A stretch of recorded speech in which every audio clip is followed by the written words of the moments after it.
Let's just look at it. MHA got ejected. Connecticut Mystics days. And got thrown out of the game right here. Alyssa Thomas was driving in. MHA said, "We are not having it. I'm not having it." Well, she was not having it right off the court. That's a WNBA forward getting ejected with 7 minutes still left on the clock, and it happened while her team was already down by nearly 20 points. So why did a game that was basically decided suddenly turn into a full-on shoving match?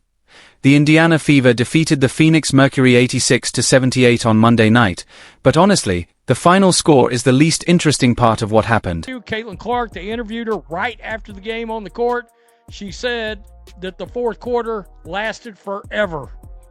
She said that might have been the longest fourth quarter in the history of the WNBA.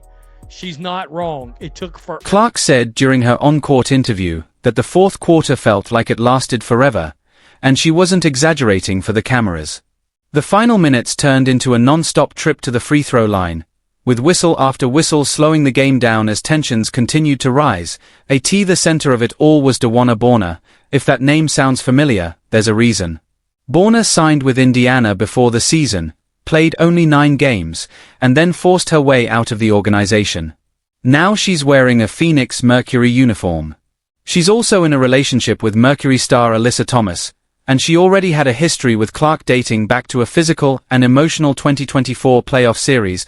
When Clark and Bonner got tangled up while battling for position in the fourth quarter, it wasn't simply two players making contact. There was already history behind the moment. This was a rivalry that had been simmering for months, finally boiling over on the court. And then things escalated even further. Take a look at Sophie Cunningham right here. Look at Sophie right here. She's going to play tough guy. But Sophie's just not going to have it. By the way, these two used to be teammates. There's DeWanna Bonner showing her ass as normal. And Sophie. Sophie looks like she absolutely... It all started with Clark and Bonner exchanging words, but within seconds, the situation escalated and pulled in half the players on the floor. Sophie Cunningham, often viewed as Indiana's emotional spark plug, immediately stepped in and pointed directly at Bonner. Alyssa Thomas quickly arrived to support her teammate, and moments later, Myisha Hines-Allen joined the confrontation as well. When the officials finally separated everyone and reviewed the incident, they handed out 5 technical fouls during a single sequence.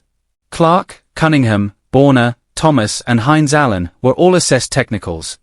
For Clark, it was her 5th technical foul of the season, triggering a $1,000 fine and a warning from the league.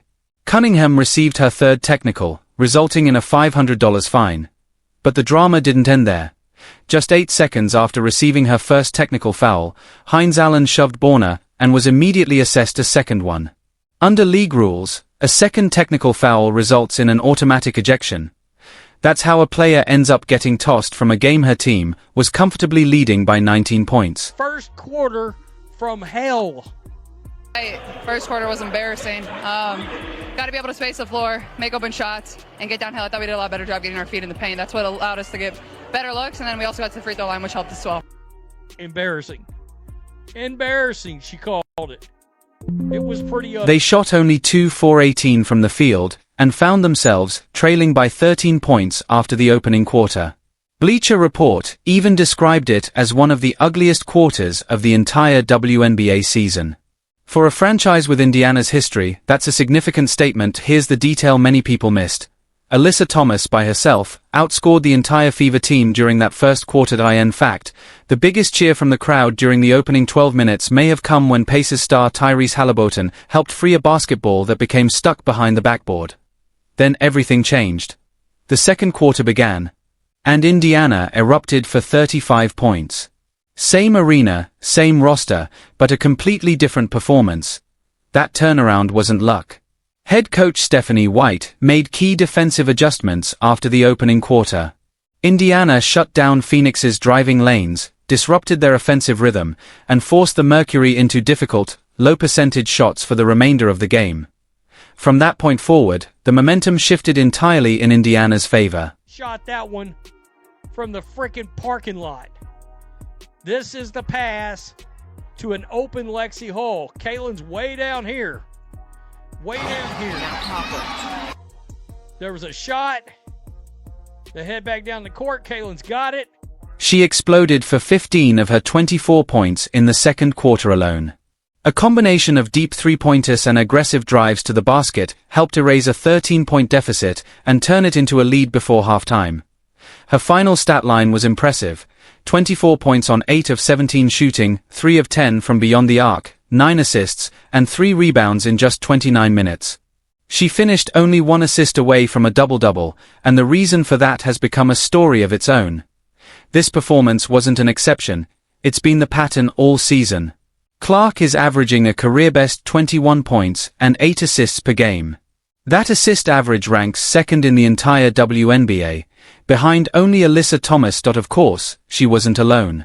Kelsey Mitchell contributed 22 points, while Monique Billings quietly recorded a double-double and made a major impact on the boards. But there's no confusion about the team's hierarchy. When the Fever needed someone to pull them back into the game, everyone knew exactly who was leading the charge. Game dropping double digits in a quarter. 15 points tonight. The Fever in the first quarter, in Stephanie White's system, 6 points, 2 of 18. Fever in the second quarter under Cece's takeover, 35 points, 10 of 18. He also, and I don't think I've got that from Venom, but he also caught the fact that Caitlin Clark got pulled in the third quarter and Kelsey Mitchell got some buckets. And I was like, oh, okay. Now, this is where many fans online started looking at the situation differently. In some corners of social media, the narrative became that Clark was pulled from the game, left on the bench while Kelsey Mitchell continued to shine, and that something suspicious was happening behind the scenes with the coaching staff. So let's examine the facts, because stories like this spread quickly and deserve a clear explanation. Clark logged 29 minutes of playing time. She was taken out near the very end, with roughly 1 minute and 15 seconds remaining in a game that Indiana had already secured. That final substitution is ultimately why she finished just 1 stat short of recording a double-double. And if fans want a reasonable complaint, that's probably it.